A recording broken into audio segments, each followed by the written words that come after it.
بہت اچھی بات ہے کہ عدالتیں کھلنی چاہیے، ٹھیک۔ لیکن اگر فرض کریں عدالتیں نہیں کھل سکتی کسی ڈکٹیٹر کے آنے پہ، تو اس کی وزارت کا حلف بھی نہیں اٹھانا چاہیے.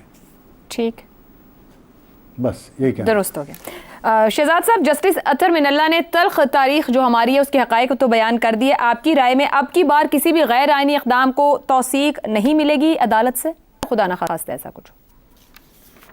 دیکھیے، جو اطہر من اللہ صاحب کا ذکر آپ نے سوال میں کیا، اس میں تو یہ ظاہر ہوتا ہے کہ جو جج صاحبان اور جو سپریم کورٹ کے جج صاحبان، سپیریئر جوڈیشری کے، وہ جو عدالتوں میں نہیں کہہ سکتے، وہ جا کے باہر تقریروں میں کرتے ہیں. اور تقریروں میں ہر طرح کے جج جا کے ہر طرح کی گفتگو کرتے ہیں، اور اس کے اندر آپ کو دو نقطۂ نظر سامنے آتے نظر آتے ہیں. شاید اگر آج ہماری جوڈیشری کا امتحان ہے تو سب سے بڑا اس ڈویژن کا امتحان ہے کہ اس پیرائے میں سے جو کہ آئین اور قانون ہے، دو مختلف آراء ججمنٹ کے طور پہ سامنے آتی ہیں. میں صرف سپریم کورٹ کے مقدموں کی بات نہیں کر رہا، میں ان چیزوں کی بات کر رہا ہوں جو کہ یہ تقریروں میں جا کے کرتے ہیں اور جہاں جہاں کھڑے ہو کے یہ تقریریں کرتے ہیں. آپ نے ذکر کیا ان تمام حقائق کا جس میں جسٹس منیر کا ذکر کیا. اسی جوڈیشری کے جسٹس کیانی صاحب بھی ہیں، اسی کے بھگوان داس صاحب بھی ہیں، اسی کے جسٹس یا کارنیلیس صاحب بھی، اسی جوڈیشری کے. تو وہ مثالیں بھی اپنے طور پہ موجود ہیں. تو پاکستانیوں کو یہ فیصلہ کرنا ہے یا جوڈیشری کو کہ کون سا رستہ انہوں نے اختیار کرنا ہے. مجھے یوں لگتا ہے کہ جوڈیشری ایک اور کوشش کر رہی ہے کہ اپنا ایک آزاد رول کسی طریقے سے لڑ کے، جس طریقے سے 2007 میں انہوں نے ایک کوشش کی تھی آزاد جوڈیشری کے لیے، آج پھر سے وہ ایک اور طرح سے کوشش کر رہے ہیں. تو میرا خیال ہے اس کے یہ بغیر دیکھے کہ ان کے فیصلے کس کے حق میں جاتے ہیں، کس کے خلاف جاتے ہیں، ایک تو اس کی توثیق اور ان کی مدد کرنی چاہیے. اور یہ پاکستان کے حق میں بہتر ہے، کسی ادارے یا کسی پارٹی کے حق کی بات نہیں ہو رہی، پاکستانیوں کے حق کی بات ہو رہی. دوسری بات، امریکہ کا آئین 5 صفوں کے اوپر مشتمل ہے. صرف انگلینڈ کا، یو کے کا آئین کسی کتابی شکل میں موجود ہی نہیں ہے ہی نہیں. لیکن کیا ہے کہ نیتیں ٹھیک ہوتی ہیں، روایتیں صاف ہیں، اور جب نیتیں اور روایتیں صاف ہوتی ہیں اور لوگ کسی قانون کو جو قانون کی شکل موجود ہے اس کے اندر اس کو فالو کرتے ہیں، تو کبھی غلطی کا احتمال ختم ہو جاتا ہے. صرف اپنے کرداروں کو اور اپنی نیتوں کو ٹھیک کرنے کی بات. ٹھیک ہو گیا جی. آج کے پروگرام سے اتنا ہی. اجازت دیجیے. اللہ حافظ.